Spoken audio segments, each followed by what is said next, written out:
Hi, it's your girl Nicqueva here of Nicqueva.com, and I have the honor of being here today with Temeka of Custom Tea Nails for an exclusive interview on things that she's gone through being a nail technician.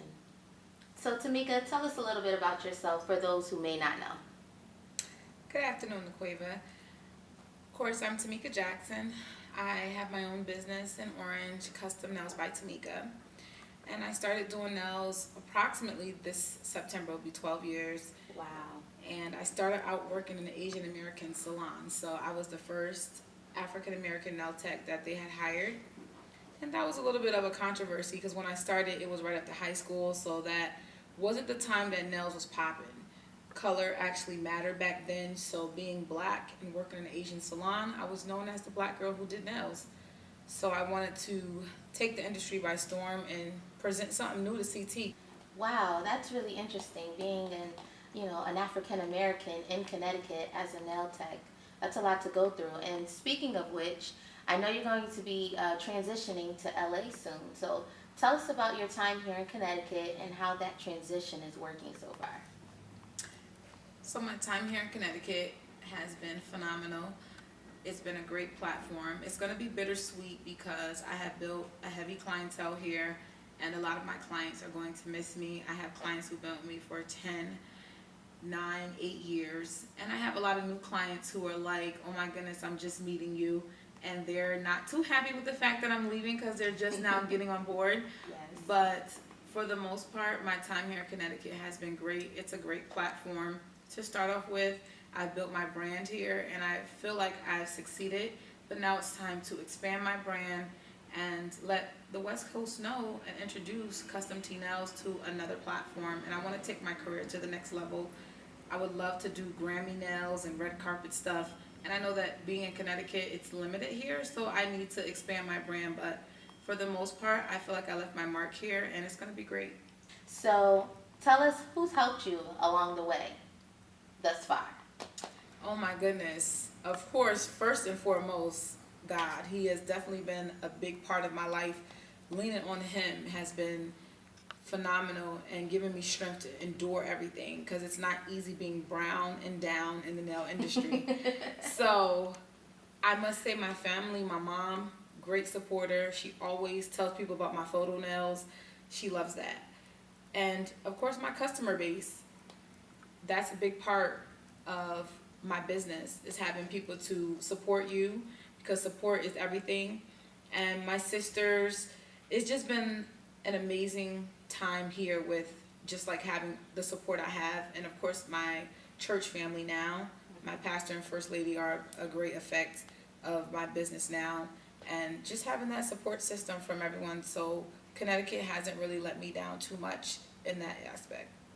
So during your time here in Connecticut, you had an amazing opportunity to be on Oxygen's network on a show called Nailed It.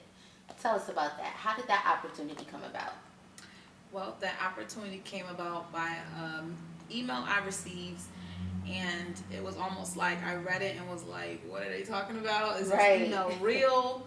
So I got this email, and I actually responded back, and they left a number that you can call if you have any questions. So knowing me, everyone knows I don't like texting, so email is like texting to me. I want to get on the phone, and I want to see if this is surreal. So I called, and the lady gave me information. She told me that she had been following my social network, and she set up a Skype interview. So from there, it took off, and I followed through and went through vigorous interviews. I went through in-person interviews in New York. So it was a little bit of a road, but it was an amazing road to start with. And at the end, I was picked for the show, and I could have just fell out. So it was pretty much just them finding me. I didn't apply for it, but it was just a blessing that came and sat right in my lap. So I know that you've received a lot of criticism and a lot of support as a result of being on Nailed It. Do you think it's changed you at all, that experience, and how so? I did receive a lot of support. Of course, the critics are out there. Right. They're going to be out there. You need critics because if you don't have them, that means that nothing is working for you. Far as the show goes and the critics and the support I got, I believe that the show definitely opened up a lot of doors for me. It showed me that Connecticut can go further than just being right here in Orange or in New Haven where I worked. It showed me that opening up that window for other nail techs to see that if you push, your dreams do come true. So it's a bittersweet moment. I know on the show I was eliminated. I struggled, and one thing I did know is if you are struggling, do not tell the judges. So I learned a lot from being on the show. It was an amazing experience. I am so appreciative to the producers, to Lisa Comfort, to a lot of the people that looked and supported me, to the judges, Elaine, Tom. It was an amazing experience. It was a little bit bittersweet because I wasn't looking to go home. I fought through a migraine, and anyone that knows having a full-blown migraine on camera with lights in your face Right. is very intense, and I have a history of that. But I know for next time, when the opportunity, because I believe it'll be a next time, whether it's not on Nelda or somewhere, that no matter what, like, you just gotta push past it. As far as my personality on the show, I was excited to see myself on camera. So I don't think that the criticism affected me. That was one thing I learned with being on television. You can't read everything you see on social media. You have to just ignore it and just look at it like, okay, well, they mad or no, whatever, and just Right. keep it moving. So that's kind of pretty much how, but it opened up doors, and it's opened up those windows for me. So speaking of doors opening, I know that you've had to have some amazing opportunities, employment-wise, come along for you as a result of being on Nailed It and the exposure that you got. Would you care to share about that? I'll give a little bit about the employment. One of the contestants that was on the show, Robert Nugent, phenomenal nail tech. He is actually has opened up a salon in Beverly Hills, and I actually applied, and I was interested. Being that I want to start my brand out in LA, I need to have a platform, and I'm excited to have come on board, and I will be starting at the House of Polish in Beverly Hills. So that opportunity has opened up. I do have a few other opportunities that's coming up. I won't quite mention them because I don't want anything to fall through, but starting off, I'll be working at the House of Polish, which is one of the hottest salons in Beverly Hills, and it's new, it's fresh. Robert is phenomenal, the team there is great, and it's gonna be awesome. I can't wait to get started. So from talking to you, I know that there's a difference with being certified in Connecticut as a nail tech and being licensed in California. So I know that might have been a big process for you with your transition. Can you tell us a little bit about the difference between those two and what you had to go through to obtain your license in California? So about, I would say now it's been about 7 years ago, I went back to school. Well, I went to school to begin my certificate process for Connecticut. When I first started doing nails, you didn't have to be licensed. You can work under someone who is licensed in Connecticut or certified in Connecticut. So I went and received a certificate from a school called Brio Academy. And for Connecticut, you just need a certificate to do nails. So you don't have to be licensed. So as if the health department would actually look up your first and last name, and just being specific, they'll be able to find you on that website to see if there's anything, if you have any marks against your license. With a certificate, you can't look anybody up. So it's almost something as if just pretty much like not ours, but more so, not licensing, sorry, more so ours. So with the process of California, when I started to find out about what they accept from Connecticut, when I called them and I called the board, California does not accept anything from Connecticut. They don't accept the certificate whatsoever. I tried to file for reciprocity. They don't accept that either. So going to school here in Connecticut was actually totally bitter for me because I felt like I wasted my time in the beginning. I felt like I wasted my time as far as schooling goes. I wish I knew more because New York is so close. I would have been licensed in New York and probably would have worked a little bit there instead of going through the process of what I went through with California transitioning. Since Connecticut is not a licensing state for nails, it does not work in any of the 49 states in the United States. Wow. So being in Connecticut, getting your certificate here, you literally couldn't go anywhere until you got this license. Correct. So if I wanted to go per se, I wanted to transfer to or move to Atlanta, my license wouldn't work either.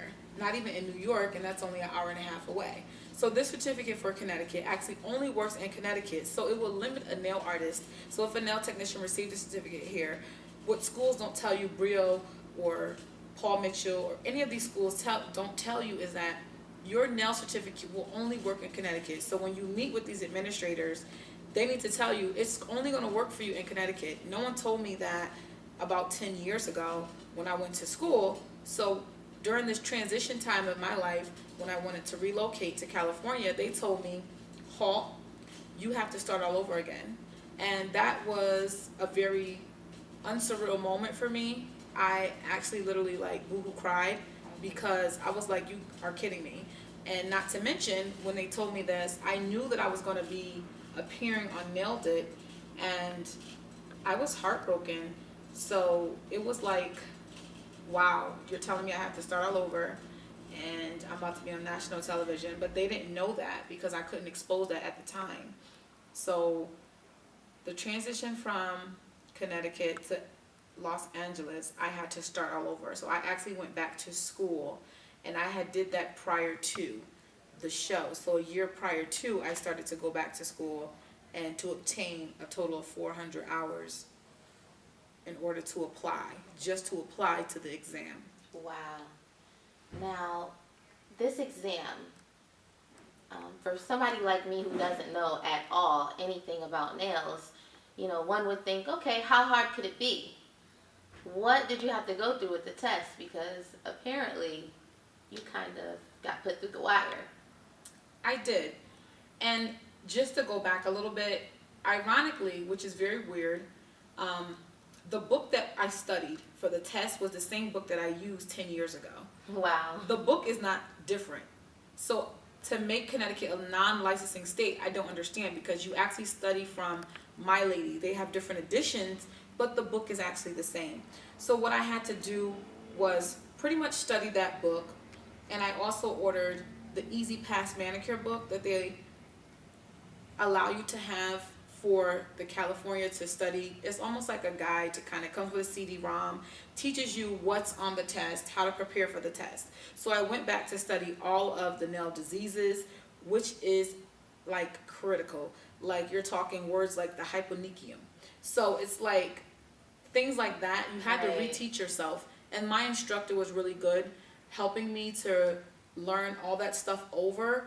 But at the same time, I did a lot of my own self-studying, self-teaching.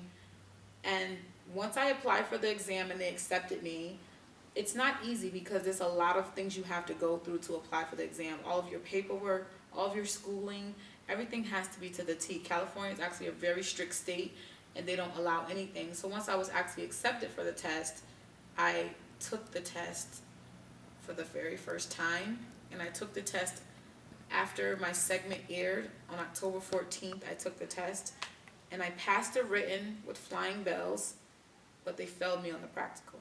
Right. But I did go back a second time, Good for you. and I failed again. Wow. Yes, so after I failed the second time, I was heartbroken. I cried. I was devastated. I was pulled over on some road on the side of LA. I don't even know where I was. I lost myself because as a nail artist, being on Nailed It and embracing that part, it was hurtful because I really prepared myself each and every time. I met with the instructor. I met with the same lady. She was actually heartbroken. She felt like she did something wrong. And at that point, it got emotional for me. It was mental distraught for me because of my experience. I contacted the historic state board. I spoke with one of the higher end, and they waived the fee and actually looked into some things for me. Okay. So at that point, I went back and I did process of elimination, because at this point, I'm flying all the way from Connecticut each time taking this test. This test is not taken here in Connecticut. I have to fly back. So I went back through and I started to just go over everything. I overexcessed myself. I prepared overtime. So So before you got to this point, did you want to quit? I didn't, because I said to Wow. myself, self, you're going to be stuck in Connecticut. So you better just stick your chest out, dry those tears up. And I had a lot of support. One of my great supporters was my friend Danica. She did a lot of the writing for me. She really helped me out. She helped prepare. They helped me with the test. My family, my friend Renee, those girls really helped me out so much. I had so much support at home. Although some of my clients didn't know, no one knew what I was going through because I didn't talk about it. Right. I had to come back home and still work like nothing ever happened. I couldn't quit because I knew that I would be stuck here. My dream is to work in LA, so I wasn't going to be stuck. So I went back a third time. And what happened that time? To God be the glory, I passed. I did pass my test. I passed the practical, and I felt great about this time. Although when you sit in that room and you're waiting for them to call your name, I cried because it was like 3 times. I mean, you're talking, I'm a White House recipient letter for my business. I've received a letter from the Lakers in 2010 for my business. And I'm reflecting back on, wow, you're an owner and you're failing something that you do every day. Right. So at that point, I said to myself, this is a joke. But when I finally passed, it showed me that it doesn't matter how much experience you have. It doesn't matter who you are. You just have to just keep going. Because if you allow yourself to quit, you will never, ever win anything. Right. And I wasn't going to quit. So now I'm licensed in the state of California. Nice. Because you cannot pick up a brush there without being licensed. California does not play. So you brought some things with you today. Tell us about the things you have here. This is the kit from the State Board of California. So in order to take your test, you have to have a practical kit. So right here we have the practical kit, and in the practical kit it has a hand, you have to have a trash bag, your clean linen. Each step, there are 4 steps to the test, and you have your manicure, you have your nail sculpture. So this is pretty much just a generalized practical kit that you have to take with you when you do your state board testing. And this is something that Connecticut does not have. I did not have to do this when I received my certificate. I didn't have to have a full kit. I didn't have to demonstrate. And at the end, you have to do polish. You have to polish 5 nails red. On this manicure hand here, they don't do live models anymore, so this is what I had to use for my test. This, to me, when I took the test, was more like starting from the beginning, because you have to paint 5 nails red. So just those little things, but this is pretty much just what comes in your nail kit. So there's a lot that goes into the preparation of the licensing test for being a nail technician. And being how some of the things are different from California and Connecticut, I know that you have mentioned kind of trying to be a voice for some people in Connecticut who are aspiring nail technicians. Just things that possibly could be different to make it easier for people like you to not have to go through what you went through, and so that they can be more successful. Tell us some of the avenues that you're trying to take to help them out. So what I've decided to do is to contact the state legislator and also contact my rep in my town to put in implement for nail technicians to be licensed. I know about 2 years ago, barbers went through the same thing. So they actually passed it for a barber to be licensed in the state of Connecticut. Nails, to me, should be one of the first things that should have been licensed, because no one wants to go through the role of go through cosmetology. So what I'm trying to do is to put out there to get that passed in Connecticut. I know it's going to be a little bit of a road, and it's going to be a little bit hard to do, but I'm willing to start that monkey and start that monster and get it out there, because no one should have to be doing nails here for 10 plus years to then have to find out when they want to transition, they got to start all over again. I had to financially go back to school and do a whole bunch of things, and no one should have to go through that. I don't want any other nail tech to come behind myself and to have to suffer that. We work with very strong chemicals, and I don't understand how nail techs are not licensed in Connecticut. A certification doesn't do it because one thing that Connecticut does not do is a practical. So you take your test and you do have to do a few things, but this practical was intense for California. You have to perform lots of sanitation. That is one thing that a lot of places do not do. In Connecticut, they don't offer that. So what I would like to do and what I am going to do, and if I have to go through the blood, sweat, and tears, I would do that so that other nail techs behind me do not have to go through this, because you need lots of prayer and support to deal with what I dealt with, because I don't think that anybody can go through that and come out still smiling. Right. So what would you tell the aspiring nail technician? I would tell any aspiring nail artist, if you're going to take your career serious, I would look into New York. I would honestly say get licensed in a state that you can actually transfer. Don't start off somewhere that you are stuck in that state. Connecticut is a certificate state, so you're stuck with that certificate within Connecticut. Don't limit yourself. So go out there and try to do your homework. Don't just start something and don't finish it. Do your homework first before you get into the industry, so that way you know what you're looking up to. Okay, and so apart from the nail technicians, you are a businesswoman, an entrepreneur. What could you tell other women who are trying to start their own business to succeed? I would definitely tell anybody to start a plan, start some type of platform where you actually do a 5-year plan for your business. I didn't do that in the beginning because I didn't want to be a nail artist in the beginning. I honestly wanted to be a nurse. So I'm actually EMT certified, and I have a lot of medical background because that's what I wanted to do. But in the middle of my career, I started to put a plan in. So put a plan in, put a 5-year plan in, do business, get your business license, and also make your business an LLC. Custom Nails by Temeka is an LLC business. So when you go out there and you want to start your business, I can pick my business up now and open up a building if I wanted to.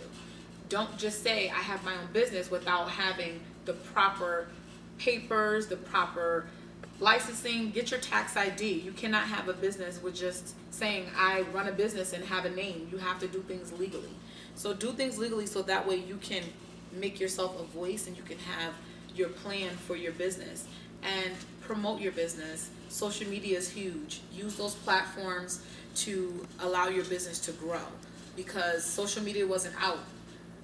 Right. Color was out back then. So I honestly say my business grew from being known as the black girl who did nails with the Asians. Right. I wouldn't say start off that way because that was not easy. Right. But because social media wasn't there, now that it is there, use that platform. Use Facebook, use Instagram. Keep it, positive. Keep inspirationals up there, because people are always watching you.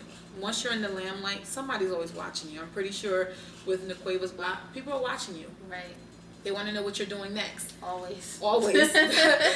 When you think people aren't watching, they're watching. So always keep your business clean and keep the negativity out. And keep God first in your business, because that's gonna be something to build off of. So my last question for you is, what would you tell your 21-year-old self? Ooh, girl. Ooh, don't do that again. That's what I would tell my 21-year-old self, because it was right after high school. So I would say, ooh, honey, you might want to get a career, get a pathway, and know what you're doing. I think I was all over the place. I wanted to be a nurse. I wanted to do this. Kind of get some structure a little bit, because as a young woman, you don't know which way you want to go. Right. Which is a little bit hard. And some of our young, and whoever you look up to, don't be afraid to talk to someone, to confide in someone, your mom, your grandmother. I mean, you can't talk to everyone, but whoever you decide to confide with. So I would tell my 21-year-old self back then, honey, get a career, stick with it. If you got 2 careers going, stick with those 2 things and keep it going. I know Tyler Perry had said something about when you have a plant, you want to water that one plant. If you got 5 plants and you try to water all of them, somebody's going to drop. One of the plants are going to die. Right. So I would have told myself back then, get your plant, water it, and keep feeding that plant so that way it can prosper and grow.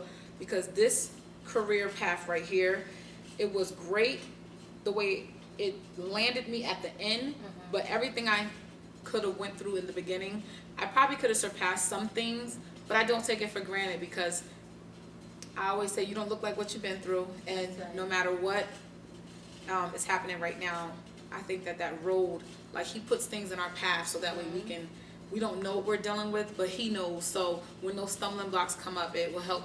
So it made me to be a pretty successful businesswoman. But I would tell someone 21 and doing it over, get a career and stick with that. That's great. It was so nice to be here with you today, Temeka. And thank you all for tuning in to Nicqueva.com, my exclusive interview with Temeka of Custom T Nails.